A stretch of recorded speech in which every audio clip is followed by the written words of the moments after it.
What's up there, wizards? It's Deb from Mtg. We like it of magic, and today we're here to answer the question, is March of the Machine Aftermath truly necessary?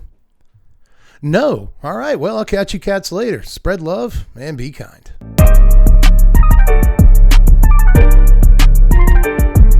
He's a big old kitty and he meow, meow, meow. Oh, we're back. Hey, everybody. I'm sorry, Igby. Put you down there. Yeah, we're back because apparently there's nuance to this. Nuance, my greatest nemesis and my best friend with pennies. It's important to look at all them sides, you see, but there's also the fact that I feel at least partially responsible, just a little bit, because it was kind of my idea, you see. But the whole point of that video, just so you know, was not that I thought it would be the best idea in the world, but that I thought Wizards was doing it. And to that point, smartest man in the universe, where's my big fancy hat? But the question still remains, is it a good move? And this is where a lot of you might start disagreeing with me, because my basic thesis here is that I actually think this has potential to be a very good idea. But on the other hand, haters, hear me out, it's the worst possible execution imaginable. And there's no like one big thing they did that screwed it up. It's like a bunch of stuff all compounded from like little nitpicky stuff, like the fact that the set is just like far too small, which you could argue is not a nitpick, right? You know, when I originally thought about this idea, I was thinking, oh, maybe we do like an 80 to 100 card set. No, this set is 50 cards. And a lot of the cards don't look super impactful in most formats. But there's also like really big stuff that they messed up in a couple of very important ways. I don't understand the pricing structure for this. I don't understand why it's 5 card packs. Again, my original thought for this was like, oh, we do like 8 to 10 card packs. Why are we doing 5 card packs? You could buy a collector pack. That comes with more cards. It comes with 6 cards. Like, why do they cost the same as a normal pack? Why am I paying MSRP, which doesn't technically exist anymore, but you know what I'm trying to say? Like, why am I paying the same price for a pack with only 5 cards in it? And I know, like, oh, sometimes you'll get multiple rares and there's no commons in the set, so you get a bunch of uncommons and it makes up for it. No, it doesn't. Not really. You can't even draft the stinking thing, man. Like, I would hope that if you do a small set, there's still some way to draft it. There doesn't have to be, but a lot of people really, really like drafting. As a matter of fact, I think it's like one of the ways that you're actually getting product to be opened in real life a lot of the time. And that's not going to happen with this set. I'm just not really sure at the end of the day, in terms of design specifically, and again, pricing structure and stuff, like who is it actually for? Because it's not for standard players, not necessarily. When you look at the design, a lot of the cards, we'll talk about that in a second. I got a lot to say about it, but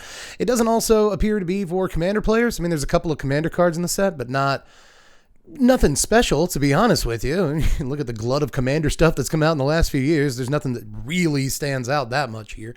And as far as like eternal formats and modern and stuff like that, no, there's not really a thing. Now, again, back to a normal pack of this set.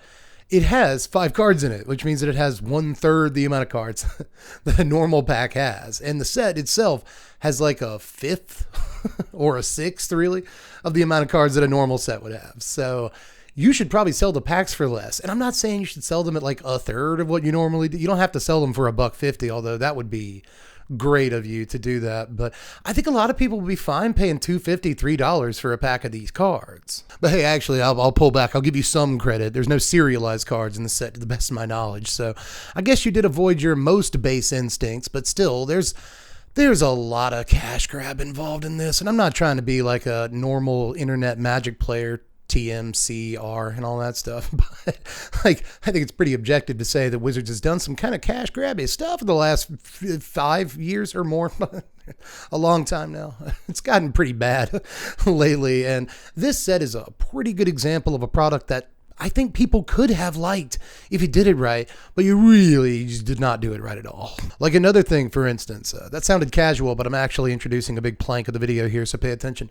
The timing is terrible. What's up with the timing of this? I don't get that at all. I mean, didn't March of the Machine itself like just come out like a week and a half ago?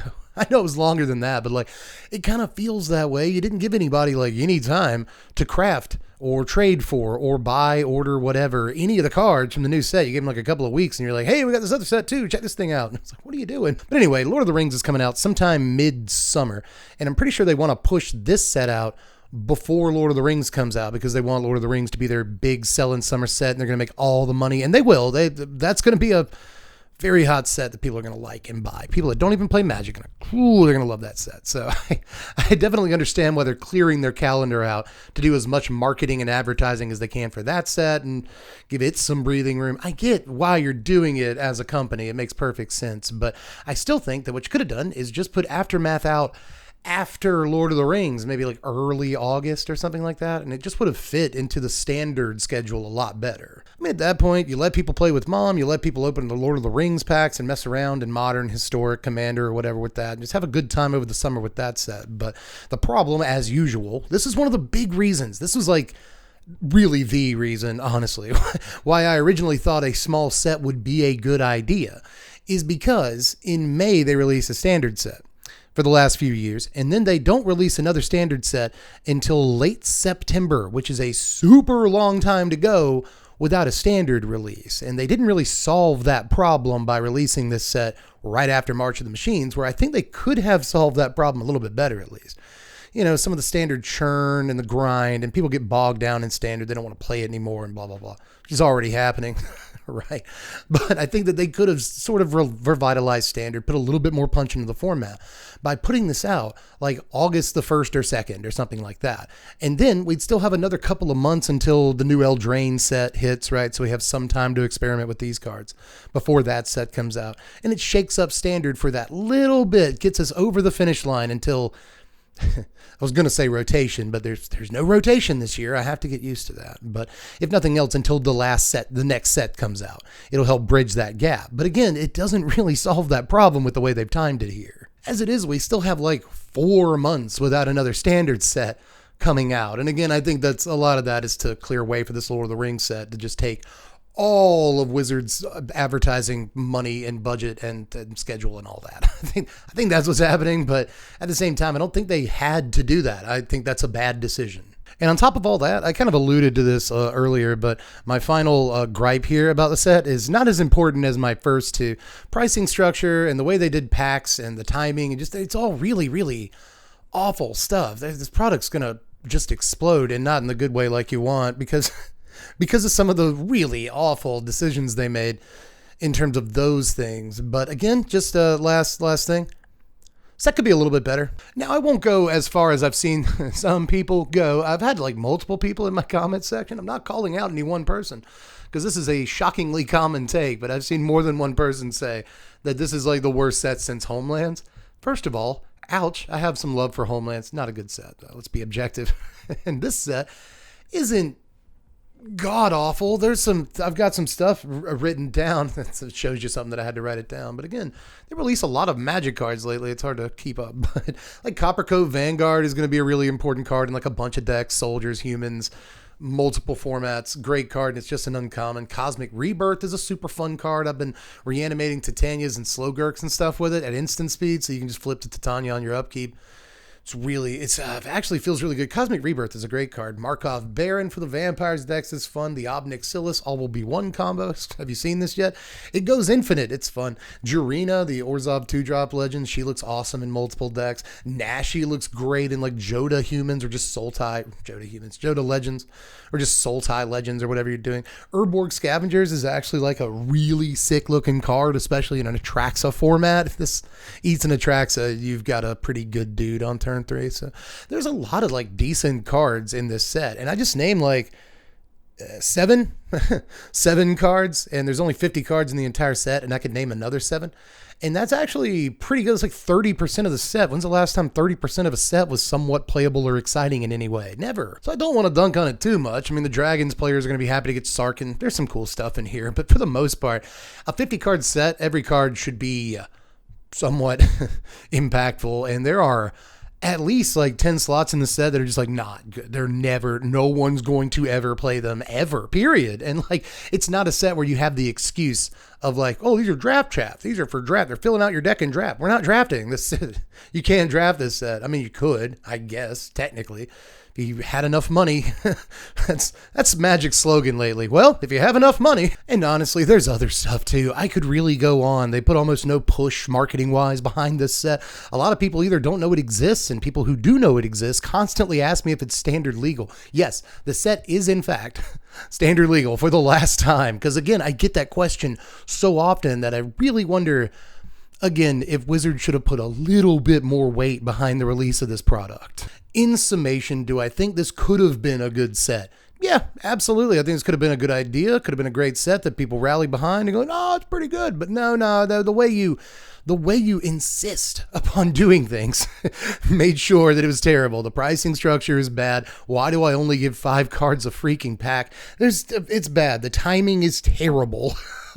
I don't understand why you released it when you did. You didn't market it whatsoever, and there really needs to be more impact if you're going to do a set like this. So just altogether, like 4 strikes. You know, when I first pitched this video to the patrons and they voted for it and all that, the little blurb said that you might be shocked by my take on this subject. And I think that may have given some people the impression that I was going to love this set because everybody hates it. That's not necessarily the case, but I do think where I'm going to meet a lot of disagreement with people on the internet here is that some people think the idea of a small set is just a bad idea, period, no matter when you do it, how you do it, whatever. And I don't necessarily agree with that. I think this could have been a great set that people liked, but you pooped the bed bad. You pooped all over the bed. Why'd you do that? This could have been such a good idea if done correctly, but you just have to, don't you? You can't help yourself. Oh, the tale of the scorpion and the frog. We are all the frog, but we should not blame the scorpion because the scorpion is going to sting us. He can't help himself. That's just how it is. So, fellow frogs, hope you enjoyed this video right here. Let me know if there's anything I missed down there in the comment section. Yes, feel free to rail away down there, then be like, "This is the worst set," and just your face gets progressively redder. You really got to watch yourself. Calm down is all I'm saying. But still, you know, if it helps you cathartically get out some of your emotions, then leave whatever kind of comment you want down there. Just, you know, leave me out of it personally. No ad hominems. But anyway, I love you guys. And just make sure you let me know how you feel about everything aftermath-wise down there. Probably get a couple of comments on that. Just a few. Aside from that, if you want to be one of those people voting for stuff, check out the Patreon, link in the description. Don't worry. We're doing couch card of the video. I never forget. I know it's your favorite thing in the world. But check out the Patreon. It really helps support me mostly. Like I pay my rent and like buy food and stuff with Patreon. It's the only like real way I get like a steady paycheck from the YouTube business. So it'd mean a lot to me if you just threw $1 in the pot every month, and that'll let you vote on stuff. You can also watch me play Magic on Twitch. I play bad decks. It's mostly, I try to just play bad decks that are fun. So you don't have to play them. You just watch an idiot play them and lose some games. But sometimes we win, you know, 3 or 4 games. It's fine. But anyway, what is the couch card of the day? Today is the Brothers Temple Garden. This is a Temple Garden just sitting there. This is a real one too. I have false fetch lands somewhere on this couch. There's like a fake Bloodstained Mire. There's proxies and stuff. This one's real. This is a real. You guys, I need to start pulling more like commons off of the couch, because every time I pull a real card off the couch, you guys are like, "Oh, it's not in sleeves," and you're just sitting on it, and the cats are running around. Yeah, they're mine. They're mine. I get to still play this if I want to. It turns out there's no amount of damage that a cat could do to it, or my butt for that matter, when I sit on the couch, that would make me not play this Temple Garden in a sleeve in like a commander deck. So, yeah, that's a pretty good one. Finding a shock land is that ain't bad. I have to sleeve it though. Now that I've found it on the couch, that's the rule to these videos, is I have to sleeve it. And there it goes. Just as proof of concept, this card is officially in a sleeve. You guys get so mad at me for not having sleeved cards. Sorry about that. But anyway, that's actually all for this one. Hope you enjoyed the content. Hey, if you did, maybe consider subscribing. I know nobody does that on YouTube anymore. For the last 3 years, no person has subscribed to any YouTube channel. But you want to break that? You want to break that trend? You want to break that curse? Be your own person. I don't know. I'm just trying to make a pitch here. Make sure you subscribe to the channel. We're trying to get to 150,000 subscribers. We just need 23,000 more subscribers to do that. So help me out. But yeah, now I'm actually done. Don't worry. Coffee breaks aren't gone forever. 2 videos without coffee breaks, and people are like, "What happened to coffee breaks?" Don't worry. We're going to do them. When we do the top 10 aftermath cards, you will get your coffee break. But anyway, I'm donezo for this one, so guys. I will catch you cats later. Thanks, everybody. I'm Dev from The Place. Thanks for watching, Wizards. Spread love and be kind out there. Take the throttle, an impeccable model of everything you've ever seen in your worst dreams and horrible nightmares at home in the night air. And yo, I'ma warn you one time, I don't fight fair.